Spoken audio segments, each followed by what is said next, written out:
I mean, not that they're not bad answers, but we just get the same answer, just the same thing. She just finished. Hopefully that is on from the technical problems as usual. We are on the afternoon break in the questioning of Jon Boutcher at the undercover policing inquiry. Jon Boutcher was the last Deputy Chief Superintendent of the SDS and was responsible for shutting it down. He has been incredibly critical of the unit all day. Over the last hour and a half, he has continued to use all the superlatives about how awful the unit was, how unprofessional, how though these sort of things would not happen today, supposedly, in the undercover operations that he currently still runs as Chief Constable of the Police Service of Northern Ireland. I'm joined by Evelyn Lubbers, the Undercover Research Group. What have you made of what we've heard?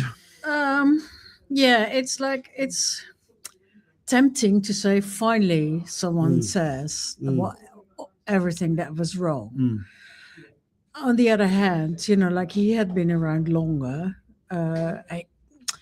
It's like difficult to believe that he only heard about all these things or most of these things in the inquiry. I mean, this is the thing, isn't it? Like, as soon as we get to reports that were filed on his watch, events that happened whilst he was in role, he can't remember. It's the same as we used to. He can't remember. He's never seen this document. It was never brought to his attention, and it contradicts the whole way that he's approached things. Otherwise, and it qualifies his apologies and his very critical view of things. Like he is or was partly responsible of things that went on before he got the task to close down the unit. So, like, for example, he's to give some example of what we've just heard. He said that that it was completely wrong for the intrusive undercover tactics to be used against protest groups, environmentalism, and so forth.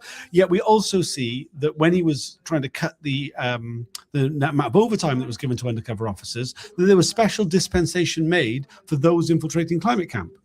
So there was a bit extra finances for that. So it's like, what's going on here? If this is what you thought at the time, why are you behaving in this manner?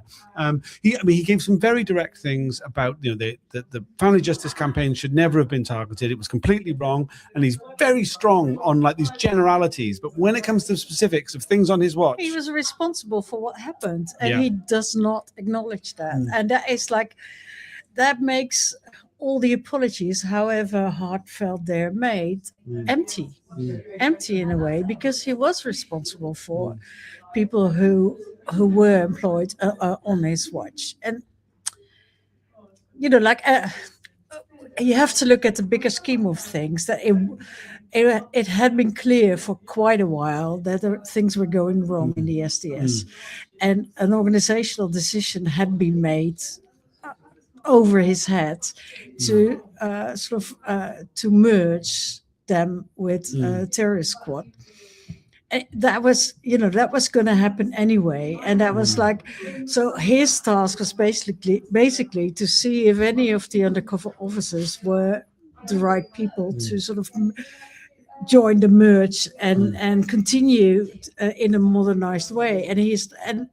The only thing he discovered basically is that they were all awful and that they were resistant to change, and that they could only function in this very close and very secret unit, sort of how do you call that?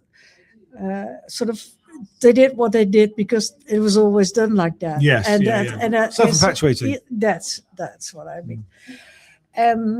He talked about that the unit was rejected all their own descriptors about themselves as being or having integrity. He was like, no, they didn't have integrity. No, they didn't have transparency. They didn't have professionalism.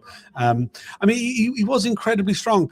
To be fair to him, I'm not defending him at all, but just to say, when it came to the things like the targeting of Atif Chowdhury, which happened on his watch, he said that never should have happened. But it did on his watch. Yeah, absolutely. He referred to, he's been very, very critical, particularly over the last hour and a half, of the senior management, who he says covered up for the abuses of the undercover police.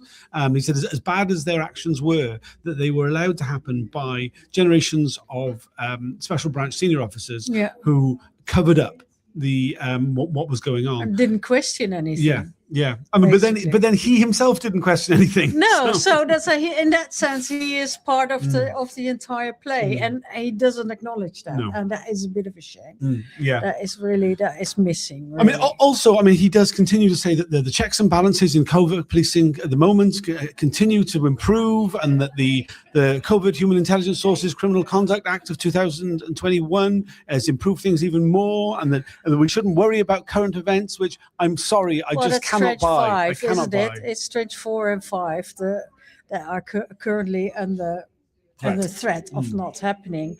But Please watch the video I did earlier with Kate Wilson, which explains how you can help stopping the inquiry from happening.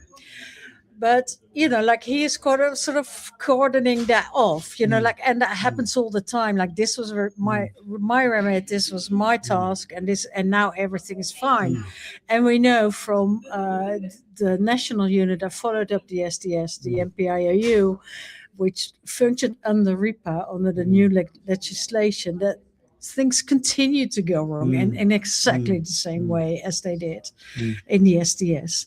And also for Trench 5, we already know that there are some examples of things that happened later and elsewhere in the country in undercover operations that also involved relationships, children, coercive. And so it's not all right now, and it's like as one of the sort of bad points of this inquiry is that they're supposed to be making recommendations for the future, and that a lot of legislation is already in force now that sort of allows a lot of things that are awful that happened within the SDS, gives them sort of a legal foundation. And that is very bad. And if we then have senior officers like him saying that everything is all right now, that sort of, like, we need to have the same critical look at what has happened since. And we can't just say like, well, everything is all right now, because scandals keep coming out. Yeah, absolutely. There is more to come. We were told by counsel that there's another 30 minutes to an hour of questioning of Jon Boutcher before we get to the Rule 10s. So there's still plenty of things he's going to be questioned about. Just interesting, he pointed particularly to the litigation brought by Peter Francis and HM123 as that should, like, if not before, but at that point, that should have been enough to shut the unit down. Yeah. He referred to the response of the Gold Group as a cover-up, which is very strong, given that included people like Frankie Flood, who's been very nice about, and people like Janet Williams and others who are very senior officers. He has been very critical of some very senior officers. I mean, it's telling he's the only one who's still in a policing role now. Anyway, thanks for joining us. We'll see you at the end of the day. Bye for now.